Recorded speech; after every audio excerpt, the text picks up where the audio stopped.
بھارت ایک قاتل ریاست ہے. کشمیر میں جو قتل عام بھارت نے کیا ہے پچھلے 78 سال میں وہ پوری انسانیت کے لیے باعث شرم ہے. وہاں جو مسلمانوں پر آج زندگی تنگ کر دی گئی ہے بھارت کے ہر خطے میں وہ باعث شرم ہے. پوری دنیا آج بھارت پہ نفرین کر رہی ہے. تو ہمارا کوئی تعلق نہیں ہے بھارت کے بیانیے سے. لیکن کیا میں بھول جاؤں کہ ہمارے دوستوں کو جب اٹھایا جاتا ہے تھانوں میں لے کر جاتے ہیں تو ان کی شلواریں اتار دی جاتی ہیں؟ میں نہیں یہ بات کرنا چاہتا تھا. کیا میں بھول جاؤں اس ماں کو جس کے ہاں میں پرسوں فاتحہ کر کے آیا ہوں لاہور میں منصورہ میں، جس کے بیٹے کو 25 سالہ بیٹے کو ری ٹویٹ کرنے پہ اٹھایا گیا، اغوا کیا گیا، غائب کیا گیا، خاندان پر اتنا دباؤ ڈالا گیا، ہراساں کیا گیا کہ اس کی اہلیہ وفات پا گئی ہارٹ اٹیک سے. ایک چھوٹے کمسن بچے کو چھوڑ کر میں ان کے گھر گیا ہوں، بیٹھا ہوں، اس بچے کے سر پہ ہاتھ رکھا ہے، روتی ماں کو دیکھا ہے میں نے. اور اس لاش کو جیل لے کر گئے. اس بچے کو، سلیم کو، جس کی اہلیہ کا انتقال ہوا، اس کو پیرول پر نہیں چھوڑا گیا کہ وہ جنازے میں شرکت کرے. مردہ لاش کو جیل لے کر گئے، کیمپ جیل، اور کہا دیکھ لو چہرہ، اور اس کو جنازے میں شرکت نہیں کرنے دی گئی. تو کیا کہوں میں اس ریاست کو؟ کیا گن گاؤں میں اس ریاست کے؟ کیا میں جھوٹا بن جاؤں؟ میں ان سب کے غم کا خائن بن جاؤں؟ جو تکلیفیں لوگوں نے سہی ہیں، جو ظلم لوگوں نے سہا ہے، کیا میں اس کا بیان بند کر دوں؟ مجھ پر یہ ذمہ داری ہے کہ میں سچ بولوں، اور میں سچ بولوں گا. لیکن ہم کوئی چور دروازہ حاصل کرنے کے لیے بات نہیں کریں گے. عمران خان بالکل واضح ہیں، وہ جیل میں بیٹھے ہیں اور بیٹھے رہیں گے، ڈٹے رہیں گے. وہ اپنے موقف سے 1 انچ ہٹنے کو تیار نہیں ہیں. وہ کوئی ایسی ڈیل نہیں کریں گے جو بے اصولی ہو، جس کا مقصد کچھ اور ہو، جو پاکستان کے عوام کی عزت نفس کی بحالی کی ڈیل نہ ہو، جو پاکستان میں آئین کی بحالی کی ڈیل نہ ہو، جو پاکستان میں جمہوریت کی بحالی کی ڈیل نہ ہو. کوئی ایسی بات ہم نہیں کریں گے. ہم بالکل کھلے بندوں، ہم شاہراہ پہ چل کے سامنے آئیں گے. کسی چور دروازے سے ہم داخل نہیں ہوں گے اس نظام میں. اس نظام کا ہم حصہ نہیں بنیں گے. اس نظام کو ہم نے بدلنا ہے، اس نظام کو ہم نے پاش کرنا ہے، اس کا حصہ نہیں بننا. اس لیے تمام مقدمے لغو ہیں. اب آپ مجھ سے پوچھتے ہیں میں آپ کو تاریخ دوں. تاریخ ہم آپ کو تب دیں گے جب اس جبر کے نظام کو ہم گرا دیں گے. اس جبر کے نظام کو ہم نے گرانا ہے. ہم نے عدالتوں کو بحال کرانا ہے. اگر عدلیہ کا نظام 26ویں اور 27ویں ترمیم نے منہدم نہ کیا ہوتا تو خان صاحب آج آزاد ہوتے، اپنے تمام مقدموں کو وہ بھگت چکے ہوتے. آج درخواست لگوانے کے لیے سزا معطلی کی ہمیں 2 سال انتظار کرنا پڑتا ہے. 20 بار چیف جسٹس کے پاس جانا پڑتا ہے کہ خدا کے لیے اس کو لگا تو دیں عدالت میں، کچھ تو سنوائی ہو. وہ نہیں ہو رہی. تو یہ نظام آپ کے سامنے ہے. اسی لیے میں آپ سب کو یہ کہتا ہوں، پوری پاکستانی قوم کو کہتا ہوں کہ ہمارے ساتھ نکلو. ہم تمہاری آزادی کے لیے نکلے ہیں. تمہاری آزادی اور عمران خان کی آزادی سانجھی ہیں. تو یہ انشاءاللہ جنگ ہم جیتیں گے اور بہت جلد عمران خان ہمارے ساتھ ہوں گے. جب ہماری بھارت سے جھڑپ ہوئی تھی، جنگ ہوئی تھی، ہم نے یہی کہا تھا. ہم آج بھی یہی کہتے ہیں کہ ہم افواج پاکستان کے ہر خون کے قطرے کو مقدس جانتے ہیں. ہم ہر سپاہی کے ساتھ کھڑے ہیں. لیکن جو آئین کی خلاف ورزی کرے گا ہم اس کا سامنا کریں گے. ہم اس کے سامنے کھڑے ہوں گے. جو ہماری عزتوں پر حملہ کرے گا ہم اس کے سامنے کھڑے ہوں گے، اس کی آنکھوں میں آنکھیں ڈالیں گے. پاکستان اگر کوئی رول ادا کر سکتا ہے اس خطے میں صلح کے لیے تو یہ بہت اچھی بات ہے. ہم اس کی حمایت کریں گے.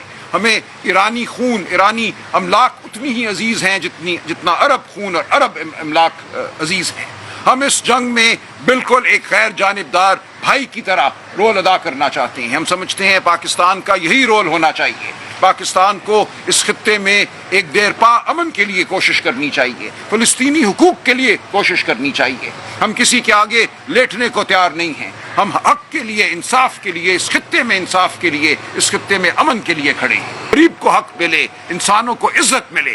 آج نہ انسان کی عزت ہے، نہ غریب کی روزگار ہے، نہ صوبوں کے حقوق کا تحفظ ہے.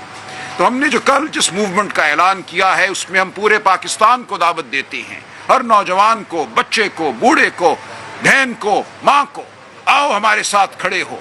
اپنی حقیقی آزادی کی آواز بلند کرو. عمران خان کی آزادی میں تم سب کی آزادی ہے، ہم سب کی آزادی ہے. اس نظام کی بحالی ہے. تو یہ موومنٹ ہم لے کر آگے بڑھیں گے. یہ ایک آئینی موومنٹ ہے، یہ ایک قانونی موومنٹ ہے. ہم پر الزام لگایا جاتا ہے کہ ہم کوئی متشدد جتھا قائم کرنے جا رہے ہیں. لغو ہے یہ بات، بالکل بے بنیاد ہے. ہم اس دھرتی پر چلیں گے. دھرتی پر چلنا ہمارا حق ہے. آئین کا آرٹیکل 15 رائٹ ٹو موومنٹ ہمیں دیتا ہے. یہ حق تو ہمیں انگریز سامراج نے بھی دیا تھا. ہمارے بڑوں نے پاکستان حاصل کیا سڑکوں پر چل کر، اپنی آواز بلند کر کے. وہ حق جو انگریز دیتا تھا وہ حق آج ہمیں یہ نظام نہیں دے رہا. وہ سندھ کی حکومت ہو, پنجاب کی حکومت ہو, یا وفاق کی حکومت ہو, یا بلوچستان میں جو نظام قائم ہے وہ ہو, وہ ہمیں ہمارے بنیادی حقوق نہیں دے رہا. آواز بلند کرنے کا حق, دھرتی پہ چلنے کا حق, ہم یہ حق لے کر رہیں گے. ان حقوق کا ہم استعمال کریں گے, اپنی آواز بلند کریں گے پرامن طریقے سے.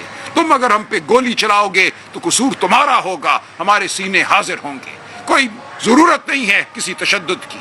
یہاں وزیر اعلیٰ آئے تھے کراچی, آپ کو یاد ہے, 3 دن نسبتاً یہاں پہ قانون کی پاسداری کی گئی. لاکھوں کراچی والے باہر نکلے, سڑکوں پر آئے, ایک گملہ نہیں ٹوٹا, ایک پتا نہیں ٹوٹا. پھر بربریت کی گئی, ہمیں جناح پارک جانے سے روکا گیا, وہاں سلاخیں لگائی گئی, لوگوں پر ہاتھ اٹھایا گیا. اس ایک واقعے کے علاوہ آپ جانتے ہیں کہ وہ 3-3.5 دن پرامن گزرے. اور آج بھی ہم یہ توقع کرتے ہیں, ہماری یہ مانگ ہے کہ ہمارے بنیادی حقوق ہمیں دیے جائیں, پاکستان کے عوام کو ان کے بنیادی حقوق دیے جائیں.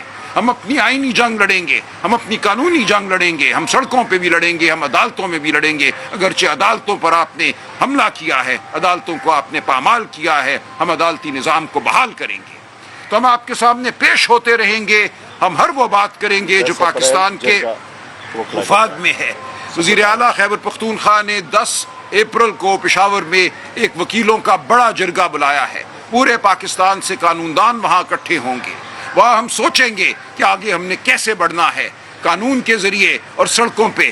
پہلے بھی آپ جانتے ہیں مشرف کا مقابلہ ہم نے کیا تھا لائرز موومنٹ کے ذریعے. ہم 2 سال 2.5 سال سڑکوں پہ رہے, ہم عدالتوں میں نہیں گئے, ہم نے اپنی آواز بلند کی قانون کے دائرے میں رہتے ہوئے, آئین کے دائرے میں رہتے ہوئے, اور ایک ڈکٹیٹر کو ہم نے پسپا ہونے پر مجبور کیا تھا.